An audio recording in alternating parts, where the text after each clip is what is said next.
Live from Lincoln Center in the heart of the Dallas Metroplex, this is Nip Talk, an honest, uncensored show about plastic surgery, health, beauty, and lifestyle.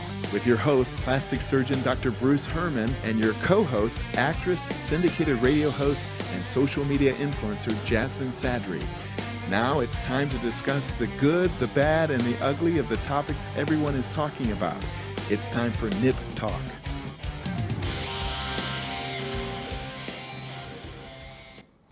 Hello everybody, and welcome to the very first episode of Nip Talk. Thank you so much for everyone that's tuning in live and watching on recording. I'm your host, Dr. Bruce Hermann, and with me is the amazing Jasmine Sadry. The amazing? Amazing, That's yes. a lot of pressure, Doc. You're going to have to live up to that now. In the box, we have our producers, our executive producer, Kelly, and we have our studio producer, Travis. They'll be joining us. So since this is our very first episode, I thought it would probably be a good idea if we just told a little bit about ourselves. Well, yeah, let's get people to know who we are. Who are these two people? So my name's Dr. Bruce Hermann. I'm a plastic surgeon, born and raised in the Dallas Metroplex. Did my college at Baylor, med school at Texas Tech, went on and did a full general and trauma surgery program at the University of Louisville. Then went on and did a plastic surgery fellowship at the University of Tennessee. From there, most people would stop, but I was like a glutton for punishment and wanted some more training. So I did a fellowship in cosmetic breast and body surgery with the world famous surgeon, Dr. Dennis Hammond. At that point, and you know what? That means that I have more surgical training than a brain surgeon. That's a lot. Isn't that crazy? I don't have that. So after that, I actually came back to my hometown and started a private practice of plastic surgery, which I've been doing now for 12 years. Along the way, I started getting into social media a little bit, kind of became a necessity with plastic surgery, and over the years built up a little bit of following and found out I really like doing live streams, just really enjoyed it. Hence the idea for this show was born. Here we are. And I was introduced to Jasmine, and from there... Oh, your life went totally downhill, which is what happens to most people. Okay, so I'm Jasmine Sadry. Born and raised in Dallas, really obnoxious, proud Texan. Yes. Broadcasting forever, radio and TV. So how I met Dr. Hermann, this is crazy. So let's defer to the booth. Kelly, our executive producer, she and I met doing radio like a jillion years ago, and people branded us the Psycho Sisters, which y'all will learn about. During the course of this show. Anyway, so then she had gotten tons of work done from, you, Dr. Hermann. Tons. That's such a big word, tons. By the way, I said gotten. You had a lot of work done from Dr. Hermann, and so she's like, you've got to meet Dr. Hermann. He's amazing, and she knows how pretentious and... I paid her a lot to say that. You actually did. How pretentious and vain I am with my looks, and I don't just trust them to anybody. And I'm like, okay, fine. So Dr. Hermann did my Botox. He did the intense light. The intense light, yes, not the halo. That's the next thing we're doing. Yeah, broadband light. Which is way too much information. Y'all don't care. So anyway, met Dr. Hermann, was like, OMG, I'm in love. And then he was like, hey, I've got a social following. I'm like, hey, I talk for a living. You can't get me to shut up. Let's have our worlds collide. And so here we are. Here we are. And so in a nutshell, here we are. I am not a doctor. I went to UNT, was born in Denton, fun fact. Nice. Another fun fact, I babysat Selena Gomez for 10 minutes. What? Totally did. Oh my gosh, how did that come about? Okay, so I'll tell you, because you asked. So I have to hear this is crazy. Okay, so when I was in college, my minor was theater, and I was doing, obviously, theater. And so Selena Gomez's mom, Mandy, and I were in a production together. Selena Gomez was like a baby. She was like doing Barney at that time, I think. And so she had brought Selena into the green room and was like, hey, do you mind watching her for a couple of minutes? I've got to go down to XYZ building. Did you know at the time that she was going to go? No, I did not. I had no idea. She wasn't like a prodigy baby. No, and she was tiny. And so I was like, oh yeah, fine, I'll watch her. Yeah. And I was 21 at the time. And so I was like, yeah, I'll watch her. And then long story short, it was everything blows up for her years down the road. And I was like, shut up. I babysat Selena Gomez for 10 minutes. I saved pop music. You're welcome. Because if something would have happened to her, then we would have never had. So it was I saved everything. Yep, so that's my claim to. Well, I know it must have been pretty hectic for you the last few weeks. Things have been pretty crazy with, of course, my surgery schedule and then getting the show started. And then also, you're going to think I'm crazy. So it's a little crazy at home right now because we have not one, but two puppies that we're raising. Yes, Dobermans. Oh my gosh. I saw this. We love. My boyfriend Joey and I love Dobies. They're so great. So what are the names? So that's Hilo is the larger, and Kona, because we like Hawaii, so Hilo, Kona. Yeah, it's kind of cute. So funny story though, sometimes being a surgeon gets me in trouble, and I have this like really crazy story about when I got Hilo's ears cropped, right? So. Okay. I took him to the vet, and so the vet's telling me, well, you got to bring him back in 5 days so we can undo the dressings. Well, the vet's like an hour for me. I'm like, I'm kind of a surgeon. Oh, I know where this is going to go. I was like, maybe I could just do it at home myself. And she's like, well, that's fine, but just be aware that, the ears might bleed a little bit. Hold on, but was your wife like, no, don't do this? Oh, no. She knew I was going to do something like that. So totally. So, oh, bless. So the lady's like, okay, it might bleed a little bit. So, being a surgeon, like when it came to take the dressing off, like I was prepared. I had all my little instruments. Like I'm not using like, kitchen utensils. I'm using like surgical instruments to take down this Hand me the butter dressing. knife, babe. And so, so I take down the dressings, and also I brought some Dermabond, which is skin glue, because they said it might bleed. Sure. So I'm doing this in the kitchen. It's like my lunch break. I'm like home from the office, and being really careful. Hold on, you're doing surgery on your lunch break at home. Well, it's like taking a dressing. It's not quite That's surgery. dedication. Yeah. Anyway, so I get the dressing off perfectly. Everything's perfect. There's no blood. I'm like high-fiving no one because I'm home by myself. I set the dog down. The dog then begins to shake, and his ears are going like this. I'm like, oh no. Yeah. Suddenly, little drops of blood start happening. I'm like, oh no, and then big drops of blood. I'm like, crap. So I'm like, grab paper towels, grab the dog. The dog thinks I'm playing with him. The dog starts to run around the kitchen. Hey, I Dad. scoop the dog up. He's like bleeding pretty good at this time. And I'm like, where's the Dermabond? Well, I left it in my truck. So I'm like, crap. So I run out the door with the dog. He's squirming. I look at my truck. There's no way I can like open the door, open my backpack, get the Dermabond out, and do this with the dog. So I'm like, okay, I'm gonna put you down for 1 second. Stay. Grab it, turn around, dog's gone. That doesn't happen. It does happen. Oh. Dog is literally running around my yard, ears flapping like this, blood spraying Everywhere. like a sprinkler. So you basically a crime scene's ensuing in front of your house. It gets worse. Like seriously. It gets worse, folks. So I tackle the dog in my backyard by the pool, and I like hold him down, and I'm like holding the paper towels, and I'm like getting the Dermabond on, and finally I get to stop, and like I wait a minute, and I set him down, and he shakes his head and starts bleeding one more time. And now I'm out of Dermabond, right? So I'm like, what am I gonna do? So I think, okay, in my bathroom I have one more thing of Dermabond. Scoop the dog out. I'm like literally covered in blood at this point. Take him into our bathroom, and I open the Dermabond, and nothing comes out. So I have a big pair of trauma shears. I cut in it to try and get it out, and it all just goes right on my dog. And that's like super glue. So I've then super glued the back of my dog. It's just crazy, right? Finally, I did get the bleeding stopped, and finally, there was just enough Dermabond on there to get it stopped. And so the funny part was, I like to, have fun with my wife, so I sent her this picture that I think they threw up. Yeah. Oh my God! And I said, yeah, I finally got the dressing off the dog, no problems. And she's like, what? Did he die? Is that your blood? That looks like Exhibit A in a court case. know, That's right? terrible. Okay, hold on. So, because you're a surgeon, you just keep trauma stuff around all the Yeah, time? definitely. I don't know why. I guess in case my dog starts bleeding now. Now I know why I have it. It's been there for years, and I didn't know why I had it. But Like, your house is the house to be at. yeah, right. Anytime If you have anything an happens. accident, yeah, because I can like fix you up. As long as you don't like run around bleeding, then I don't know what to do. That's amazing.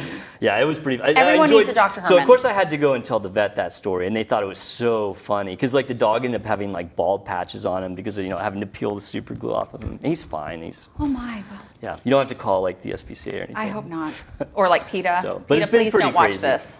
But so I'd like to kind of roll into like our first segment. So every show I would like to talk about something plastic surgery related because, well, that's something I know about. A little bit. So there is a couple of shows that you probably would never want to be on. Like maybe you probably want to be on The Biggest Loser, Cops. Cops. That's Probably a good don't one. want to be Yeah, on Cops. Probably don't want to be Probably on don't Cops. want to be on Cops. But I think one show that people probably wouldn't want to be on is Botched. Right? Yeah. Oh, okay, real talk. That show gives me major anxiety. Oh man, it's hard for me to watch It's it. that and Pimple Popper. I can't. Oh, Pimple Popper. I can't I live Pimple Popper. I can't. Yeah. Oh, I know. I've seen your feed. Your Oh, my Instagram gosh. feed. I can't. Some of it's pretty like crazy. half the time, I'm like, I've Yeah. got to take some sort of anti-nausea medication to watch your stuff. I know. I I'm mean, sorry. it's real, but I'm just I have squeamish to throw when up it the comes- warnings, right? Yeah, I just can't. Anyway, okay, so you were saying Botched. Right. Yeah. So Botched. So which is funny because like when I started kind of looking into the Botched, there's really not like a clear-cut definition of what that is, and I found it kind of odd because I was going to some plastic surgery websites and they were saying things like, well, Botched is if you have any issue whatsoever, which is kind of crazy because complications do happen from time to time. Yeah, allergic reactions and yeah, stuff. sure, and like I've had that with you know, okay, so real talk. When I've had, because you've done my fillers and Botox and stuff, but prior to meeting you, believe it or not, I had stuff done. And, what? And I've had allergic reactions either to different, procedures I hadn't tried before, or here's a pro tip I didn't know about. I love red wine. And so, so like a total dummy, I drank a bunch of red wine before I had to go in for like fillers and Botox one time. And the next day I bruised a lot because alcohol does thin. Right. Makes so here's a pro tip Yep. if you ladies, gentlemen, don't. I do that when I'm doing Botox, and they'd be like, did you have a drink last night? I know, and it's so judgy. Like the girl who did me was like, did you have alcohol last night? I'm like, are you paid to ask me that? Like, I feel really judged right now. And she's like, no, it's not that. It's just this is why you're bruising so much. So that's a pro tip. Anyway, but yes, so things can go awry, but not horribly. So I feel like botched really has like a more negative connotation to it. You know, if somebody has a complication, I wouldn't say that they were botched, or maybe it wasn't the outcome they expected. So I decided to make a definition for botched. And so my definition of botched was, it's an unexpected and very poor quality outcome of plastic surgery due to either bad planning and or bad surgical technique by the plastic surgeon. Because I think that you have to, one, have a bad outcome, and two, there has to be a reason for it. You know, because sometimes people have complications, and that, to me, that's not necessarily botched. But I think that one of the things that I can help people out with is, being a plastic surgeon, I can give people the secrets and the tips that can prevent them from having a botched experience. Well, I will tell you, a really good girlfriend of mine, I'm gonna not say her name because I'm embarrassed for her. So she was like, hey, I'm like kind of broke right now, but I still wanna get my Botox. And that's my first rule of thumb. I don't care how, we will negate everything else in our lives before you do anything that cuts corners when it comes to your face or your body. That's just I wholeheartedly personal, that's just my thing, right? Absolutely. You can cut anywhere else. And so she's like, well, my foot doctor, I know, this is what? My foot doctor got a license or whatever it is that you get, like a certification to be able to, do injections. She's like, oh, he did my Botox for a lot cheaper. This girl went to a foot doctor to get her face worked on. That's a real thing. You would not go to a heart surgeon to have something done with your stomach. And I told her, I was like, are you nuts? So let me get this straight. You saved the $100. So I have to ask, how did it turn out? Terrible. Half her face, she looked like Two-Face from the Batman movie. She looked like she had a stroke? Yes. Yeah. She looked like Two-Face. Like, you know how Two-Face has the literal two faces? It looked like half of her face was Bell's palsy. It was terrible. Man. And so I was like, there's nothing you can do about that. There's nothing. You've got to write it out. And so then she didn't listen to me then. Same person went and did her lips, doc. Wait, the foot doctor did her lips? Foot doctor did her lips. Wow. Because homegirl was still trying to save money. To be honest, though, I kind of am impressed that somewhere out there that there's a foot doctor that's like, you know what, I'm just going to start injecting people's lips because feet is so much like that. It's guys, why? So then, of course, her lips got insane, insane. It looked like she fell face first into like a beehive. It was so bad. It was mortifying. So then, and I don't know if y'all know, you obviously do, but y'all watching, the process of having to take filler out of your lips. It's the worst. Don't do it. It's better just to let it wear off. Terrible. But they were so bad. Really? They were so bad. They were so bad. She looked like a Muppet. It was so bad. It's funny you mention that because that is going to be one of the things I have. But probably to me, one of the most important things that patients need to know if they're considering plastic surgery is avoiding medical tourism. I'll tell you, I still take call at a lot of hospitals for emergency, and probably once a month I get a call for somebody that's having a pretty severe complication from having plastic surgery out in a third world country. That is a thing. I mean, it's hard to me. Well, it's hard Kanye's mom died doing that, right? Oh, is she out of the country? I think it was out of the country. Don't quote me, but I'm sure Kelly knows this. Kelly's our pop culture. Kelly. Kanye's mom. Yes, you're absolutely right. Thank you. It was medical tourism. Wow. Yes, she went out of and you're Kanye. You've got money, got bro. so much money. How do you not do it here? I know. So that's how she she passed away, and that's sad. But she passed away from her complications. Yeah, that's terrible. Well, and I'm a plastic surgeon who is very kind of cognizant about the darker side of my specialty because there are things that are not great about it. And so, I worry sometimes about people getting plastic surgery in the United States. Going to a third world country, to me, is just plain playing Russian roulette. Like, I can't express to people, please don't do that. I No. see so many patients Cut corners get with messed your up. electric bill, not your face and your body. But kind of going back to what you were talking about would be the next thing is if you are going to have plastic surgery, and I know that injectables is not surgery, but if you're thinking about having plastic surgery, one of the most important things you can do is to make sure that your surgeon is board certified by only the American Board of Plastic Surgery. And we're going to do a show about this, but there are fake boards out there that people get and they pass themselves off as plastic. Shut You know, I could go on for an hour about that, but I don't want to ruin the surprise. Wait, for the there's next. fake boards? Yes, I'm not kidding. I'm going to teach you all about it. It's the That's reason for you guys terrifying. to tune in. Okay. Yeah. So, and then I think that the next thing to do to avoid a botched experience is when you go do your consults, you need to ask the hard questions. I get a lot of people that come in and they're just almost kind of docile and, you know, they don't really ask a lot. And I feel like I could just walk in and say, okay, you're having a tummy tuck tomorrow, let's go. And that's not the way I do things. I really feel that informing patients is like the most critical thing. Okay, so do you get, and I'm the same way, I'm an asker. It's just by nature. I love when people. Yeah, because I'm so you just come in and annoying. I ask questions. Yeah.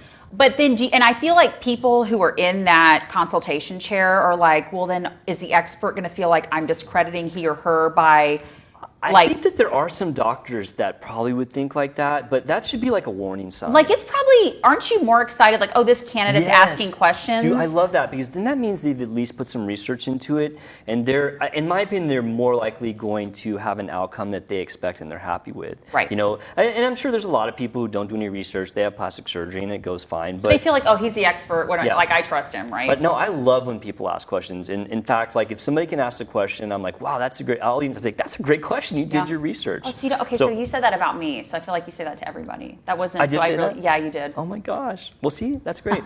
So some of the things that I think that you should ask if you're talking to a plastic surgeon is, what does the surgeon think that your expected outcome is? And does that outcome match what's in your head? Because one of the biggest ways that people are unhappy with plastic surgery is the surgeons think it's going to be one thing and the patient thinks another. So asking about those outcomes is very important. Also, where's the surgery going to be performed? You know, that plays a lot into hospital or someone's garage. Right, you know, and I hate to say that if people do surgery in the office that it's a warning sign. It can be because going back to the fake plastic surgeons, they can't get privileges. Can I and share a surgeries. story? Please. Like these people, okay, locally here in Dallas, this was a couple of years ago, and I read this story and it was so nuts. And this woman was doing butt injections. Oh my God, I know about that. Out of her garage. Yeah, it's not just here. Like But it's everywhere. There's so much. I know there's so much to unpack with that sentence. But butt injections in her garage, and she was using like not like injectable saline, like medical saline. Yeah. It was like basically from Home Depot. It was like cement sticks from Home Depot or something, just dumb. Like my first reaction is, folks, when you pull up and the address shows a garage. Yeah. At that point, like you still go through with it. Like how many like. Red flags. It's funny you mentioned that. For the longest time, there was a sign somewhere here in Dallas, and my wife and I saw it when we were driving down the road. And it basically was like on a bridge, and it had a sign that said plastic surgery, and it had an arrow, and it literally looked like it was pointing under the bridge. And I assumed that there was probably an office under there, but I don't know. We always joke that like there was some like homeless person under there doing plastic surgery. Or just something. I mean, listen, I'm all about someone making $1, but don't be saying you're a surgeon when you're not. A couple other secrets when you're in the consult. I think it's very important to ask, is anyone else going to be doing the surgery? That's a very kind of unknown thing in plastic surgery is a lot of surgeons will hire people to either do part of the surgery or like the closures, and they won't necessarily mention that. Now, I'm a control freak.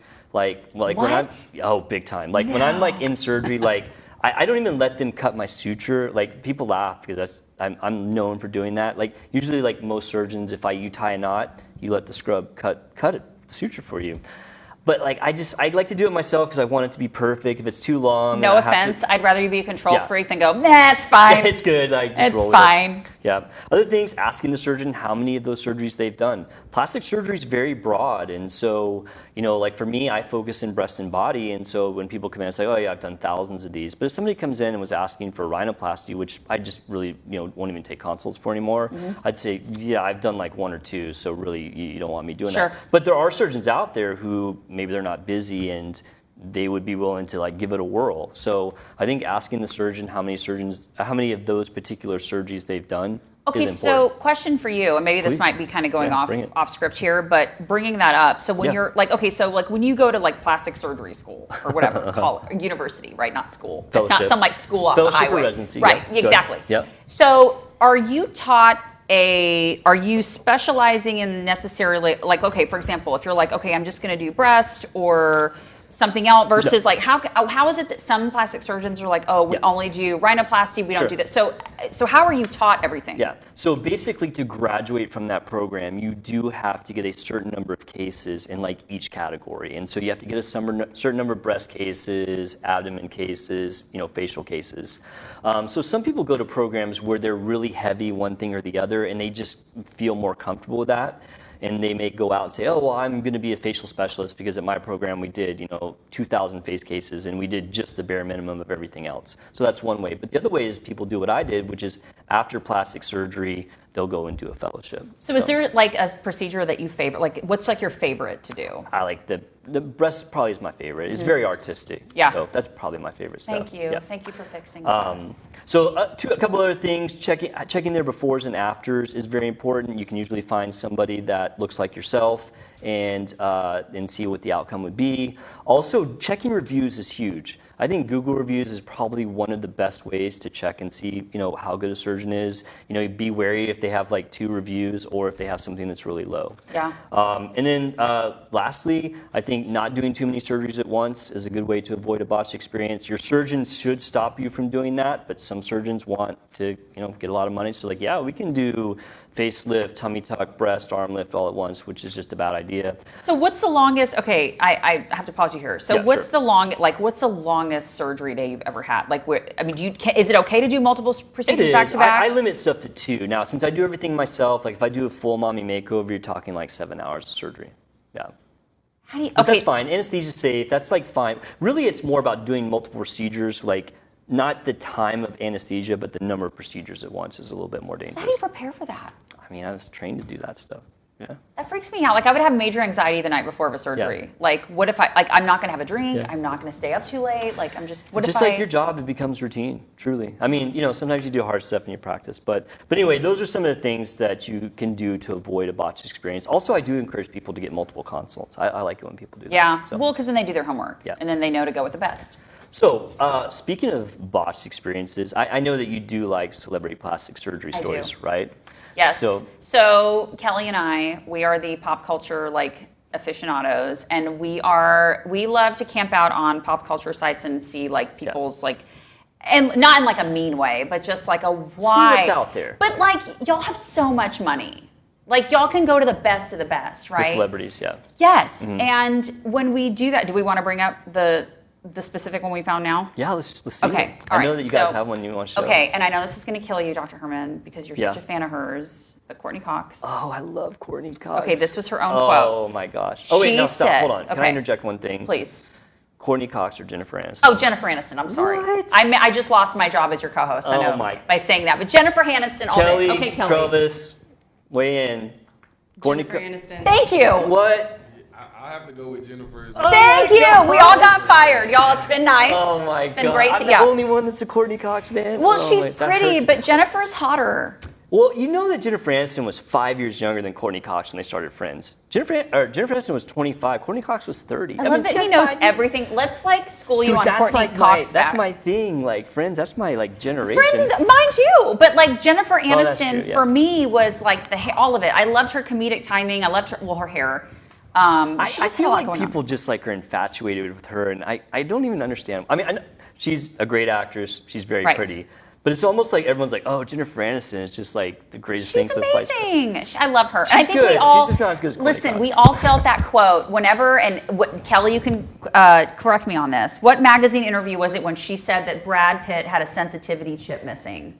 I mean, are we being graded on this? No, it was she did a magazine interview where she was talking about the Brad Pitt divorce. Was it us? Was it? No, it was like a GQ or like an Esquire situation. I missed that one. She talked, and I use this because I've used this quote on boyfriends that sucked, where I'm like, you are missing a sensitivity chip. And it was such a flex using that sentence, and I used it from Jennifer Aniston. But she was like, Brad Pitt had a sensitivity chip missing, and it was like this thing that dawned on me, like, oh my gosh, my boyfriends had the same problem. Yes, I'm like, not only is your hair amazing and your body amazing and like everything on you amazing, but you're like smart. so deep, right? Right. So I stole that quote. Thank you, Jennifer. Yeah. But no, it was like, I think it's just because we've kind of grown with her post Brad Pitt journey, and like, in the celebrity life, we feel like we kind of know you. I don't know. Anyway, I mean, about Courteney Cox. Anyway, back to Courteney Cox. See, she's like infatuated. She can't stop talking about her. Okay, so Courteney All Cox. right, so let's talk about her. Okay, so she even brought this up herself. Okay, so Courteney Cox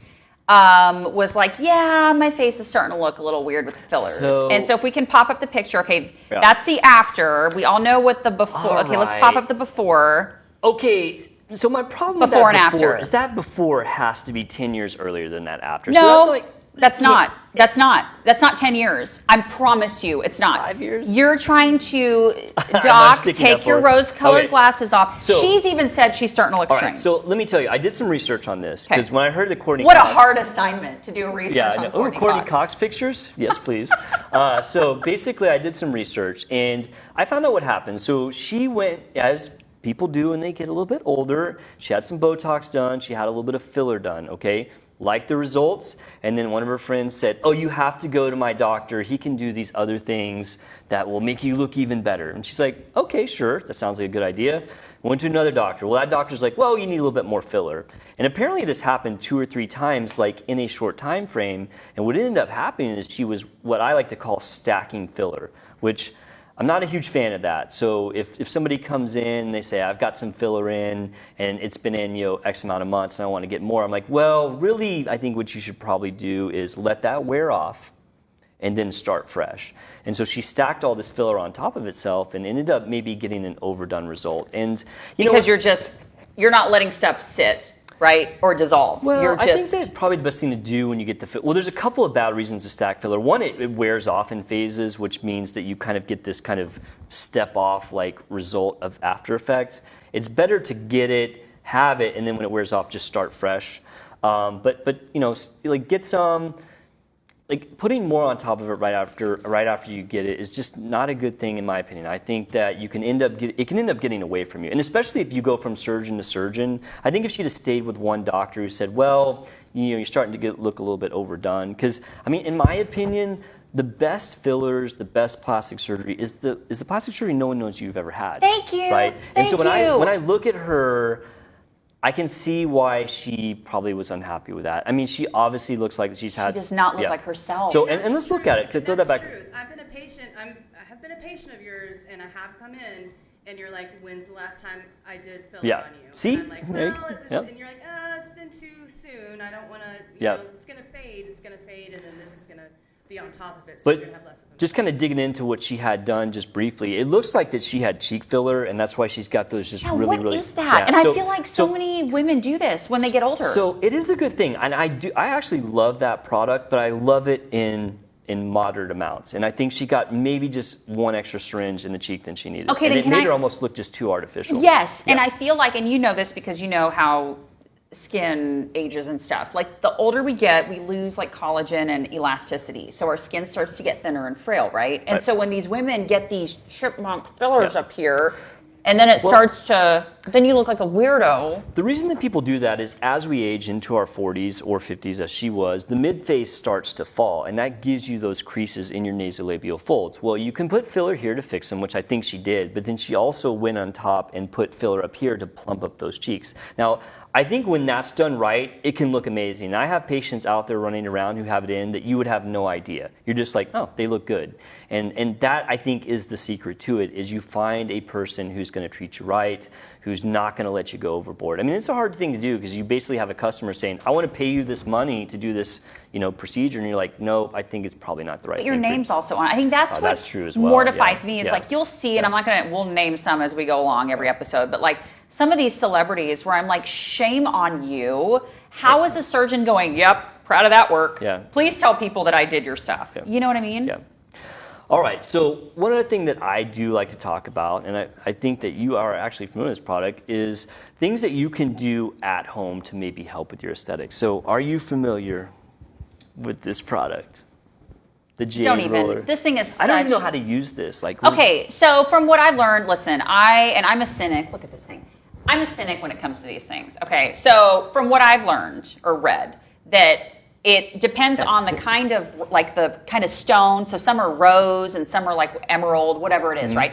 And you're supposed to essentially dip your favorite moisturizer, whatever you use, serum, whatever, and just roll it on your face. And it's supposed to make you look 30 years younger, and it's supposed to be great for you. I feel like this is just a crock of you know what. As a doctor, when people tell me about these things they do at home, the first thing I'm going to ask you is show me the science. Because I want to know, what does the research say about this product? Yeah, that's all over Instagram and TikTok. Yeah, so I actually did the research on this. I wasn't familiar with this product, although my wife tells me she uses one. And this is like, Kelly's. Shame on you for having one of these. So basically, I pulled up some research on this, and there is some truth to it. So the first study that I looked at was basically a study specifically about that roller. And basically, the study used the roller and measured the blood flow to the skin and also the reaction of the blood vessels to heat. And it did show that using the roller did have a positive effect, which is good. It means that it actually does have some validity to the increase of circulation. However, being the cynic that I am, the one thing I will say about that study is it had very, very few patients in it. It wasn't a great study, and we as doctors grade studies by number of patients that are in it, if they're blinded studies, so on and so forth. So it was a pretty weak study, but it did show some positive effects. Okay, but then let me interject here. Okay. It's positive effects for like 10 seconds. Right, so it's that is true. Right, Yeah, so true. it's like, oh yeah, my skin looks great for 5 minutes. The other thing that these companies claim is that it decreases edema and inflammation. So I pulled the study about that. What's odd is the study that they quote for the decrease in edema and inflammation is actually a study about breast cancer patients. It's looking at lymphatic massage in people who've had surgery for breast cancer. I just did that. I had a lymphatic massage. You did? I did. So using this roller actually does have some of that effect. So when they claim that it decreases edema, that is actually true if it's used properly. And when you decrease edema, it does also decrease inflammation. Lastly, there's some studies that talk about it improving the skin, both in the amount of protein, collagen, and the decrease in wrinkles. That study was pretty thin. It basically was talking about a massager. And when I say massager, like a type of electric massager, not this. And there was some cadaver and also live studies that showed that it helped. But the problem I have with that study is it's not the same instrument. They're basically using something similar, but not the actual roller, and saying, well, if this machine does it, then probably this does it as well. Because people will say this will break up cellulite. And I'm like, no, it not won't. stretching. But the one thing, and I think that probably the best thing about these rollers, is there is a study that shows that using this roller does decrease anxiety in patients. And I believe that, because the one thing that when I asked my wife about it, like, what do you get out of this? She's like, it makes me feel good. Really? And you know what? Yeah, like that's Wait, like hold a on. massage. Kelly, as my anxiety sister, I have anxiety just like you do. Does this reduce anxiety? Not for me. Thank you. Exactly.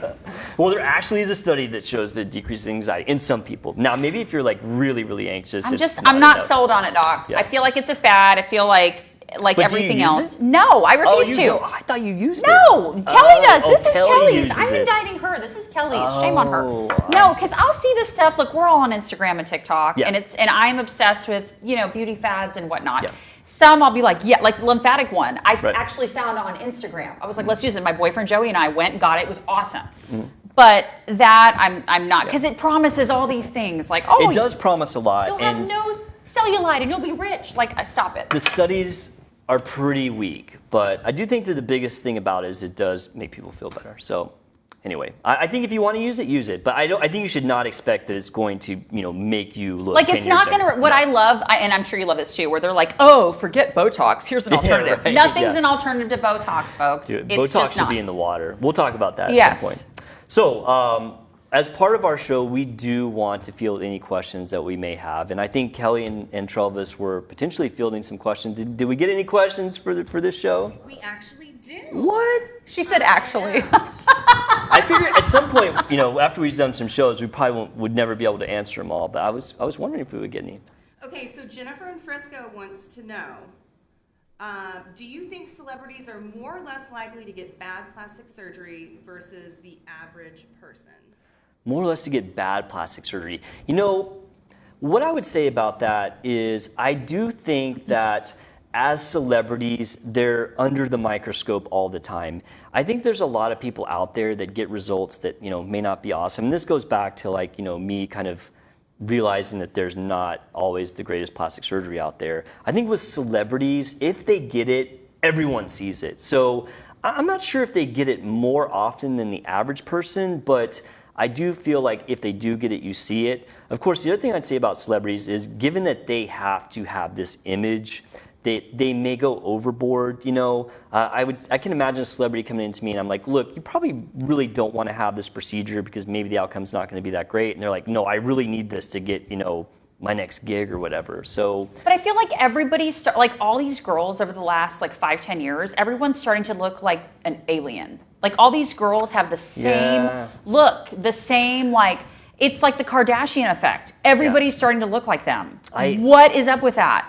I just think that, you know, it's them wanting to go overboard and them having surgeons that will allow them to go overboard. Like for me, I just can't I don't want people to be out there looking, you know, like an alien and say, oh yeah, Dr. Herman's my doctor. Right. So, okay, so can I ask you this? Like, Yeah, so sure. if a candidate comes to you, and I'm sure this is probably a red flag, if they're like, hey doc, make me look like XYZ, Cindy Crawford, versus make me look like the best version of myself. Yeah, I mean, that can be hard when people get that specific and they're like, I want to have this, you know, one exact result. It does raise a little bit of alarm bell, and I'll start to feel them out because fortunately, you know, where I'm at in my career, I'm really busy and I'm not afraid to tell people that maybe I'm not the right Because like surgeon maybe you for need them. to go talk to a therapist before you come to me. Seriously, because it's not mentally Go down healthy. the hall to Dr. Smith. Right, to be like, Yeah. it's not mentally Yeah. healthy to want to Yeah. look like someone else, Sure. but just look like the best version Right. of you, right? Yeah, yeah. I mean, that's a little bit of an alarm bell. So, but that's a great question. I think that I'm going to do some research on that. Maybe I'll come back to that Yeah. and see, do they actually get more bad plastic We surgery? have one more. One Okay, more? who? Okay. Actually, this is exciting. This is out of New York.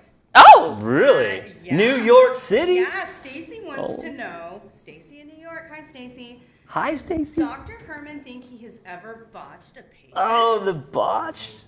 Oh, well. I think you would know though, right? So, I mean, I think by the definition that I think of a botch, where you have this really bad outcome due to like bad planning or bad technique, I mean, I would say no. The one thing I would say is that, like any surgeon who does a lot of surgeons, I've had people that have complications. And I think what makes a surgeon good is not that they don't have complications, because that just doesn't exist. It's what do they do when a patient has a complication. The response. The response, like how are you going to solve this problem? Are you going to abandon the patient or blame it on the patient or Well, go whatever? to Walgreens, figure it out. Good luck.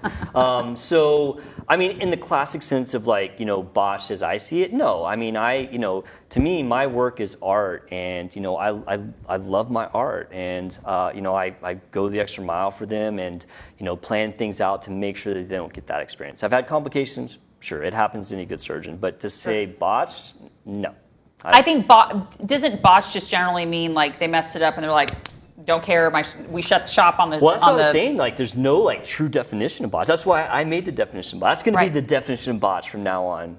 It's going to be on the internet forever. Y'all, Webster. I love you both tremendously, and I think you're both wonderful, but we've got to wrap it up. And Already? We have a lot more questions, but we can go live after the show on @NipTalkShow on Okay. Facebook. Kelly's such a party pooper. I mean, Yeah. Blame her. somebody has to be.